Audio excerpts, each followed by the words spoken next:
By the way, before we get to the phones, a quick question. Why were Obama's shoes a half size too small? Anyway, we're supposed to conclude from that the guy was so poor and had so little and was just barely surviving, and he had to have his most prized possession was a coffee table from a garbage dumpster and his shoes that were a half size too small. Oh, didn't care about material things. Down with the store. So he goes in to buy a pair of shoes and buys them a half size too small because he doesn't care to buy a pair that fit. Oh, whoa. Well, you're telling me that he didn't buy the shoes, he had to get those out of the dumpster too? Obama was working for a law firm when he started dating Michelle. He wasn't wearing shoes a half size too small when he was dating Michelle Obama. He's working at a law firm. I don't care. The point is what the tugging at our heartstring. Obama did not grow up in poverty. His grandmother, the typical white woman, worked in a bank.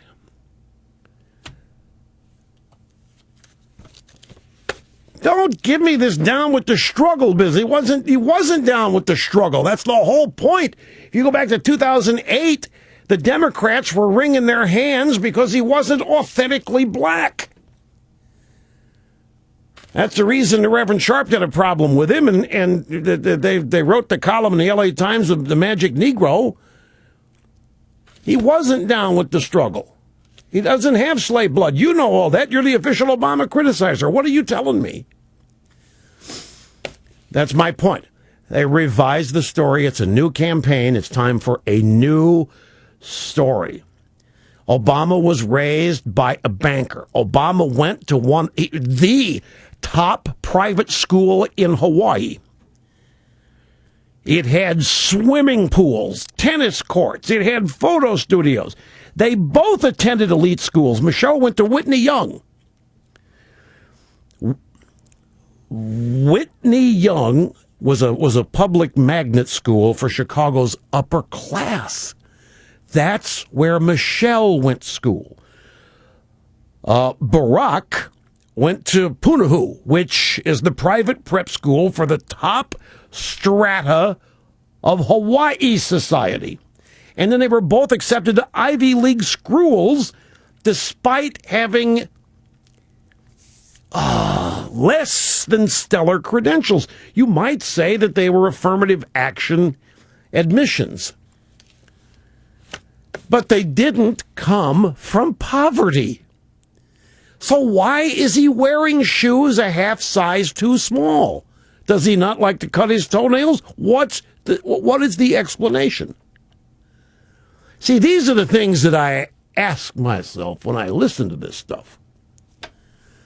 And don't get on me. Michelle has admitted that she was an affirmative action admission at Princeton. You people don't. They're trying to whip me up into a frenzy on the other side of the glass in there, and I'm not falling for it. Okay, we're going to go to the phones. People have been waiting a long time here, and I know you want to weigh in on this, so we'll start in Sterling Heights, Michigan. Kevin, thanks for your patience, and welcome to the program, sir. Hi, Russ. I'm a long-time listener, but a first-time caller, and I'm not nervous because I've never been afraid to speak to the truth, which is what you represent. Well, thank you, sir, very much. One thing I've learned as a conservative is to not take anything at face value, but to do my homework. And as I was watching the First Lady last night speak, it just seemed somewhat contrived to me. And I did my homework this morning, and I found out that, yes, indeed, Michelle had gone to school on scholarships that were basically given by black activist groups. And I also found out that the way that her and Barack Obama met is because she had been mentoring Barack Obama when they both worked at the same law firm. And the question came to my mind, why is he dressing shabby, garbage picking, and driving a car with a rusted hole in it when he's working for a law firm? I drove a car like that working in a fast food restaurant. Well, let me tell you the answer. You've asked a legitimate question. Obama detested his work in the private sector. He has said, he wrote about it. He felt like he was had crossed enemy lines. He was driving, it was a Ford Granada. That was his car. And he was trying to show he's down for the struggle. All of this is designed to create an image that he and Muchel are both down for the struggle. I also I started wondering about Michelle herself, and I discovered that they were living in her aunt's house at the same time that they were taking vacations at a cottage that they owned in White Cloud, Michigan.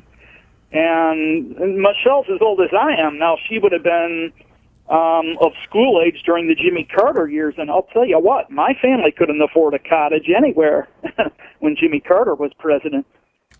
So... I just found the whole thing to be very contrived. And, That's great. I love that.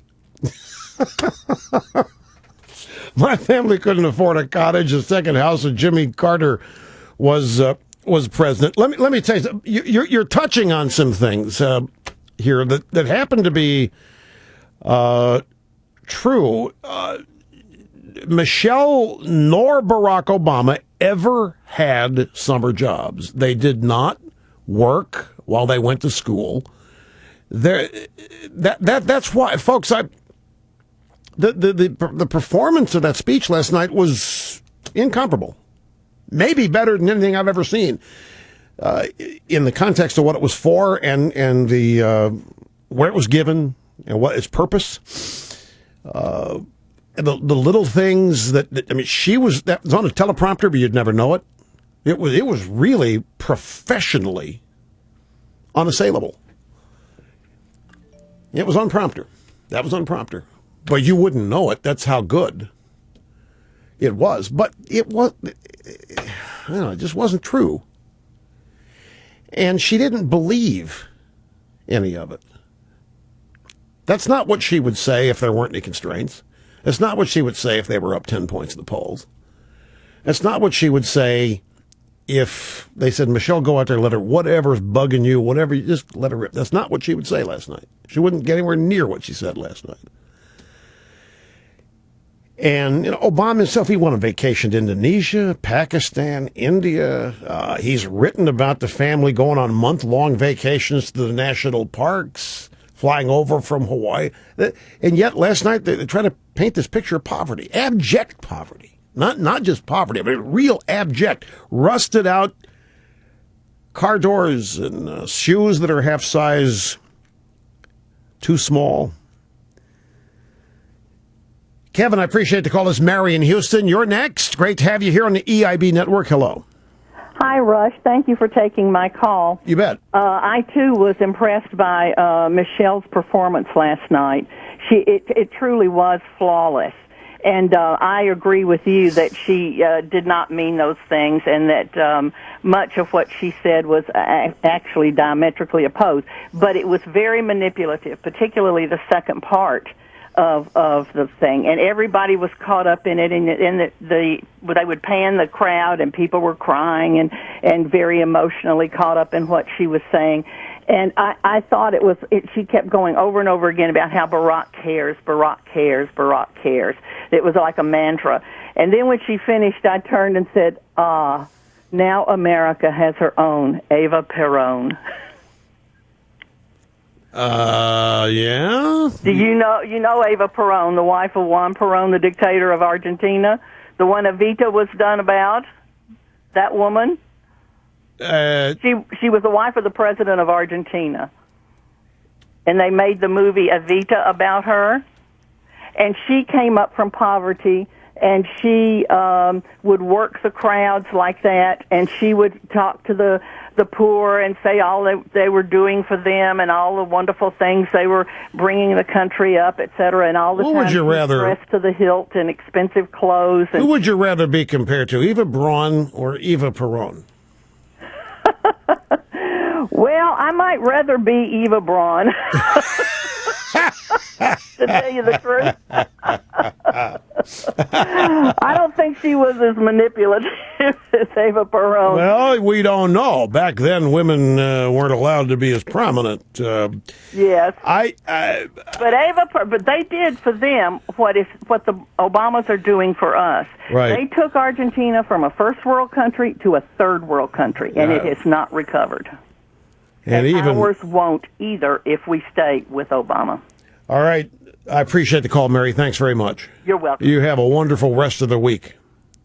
Okay? Bye-bye. Bye. Did what just happened happen? Did somebody in my audience actually ask me if I knew who Eva Peron was? I heard that right? That really happened? Okay. Rated the #1 talk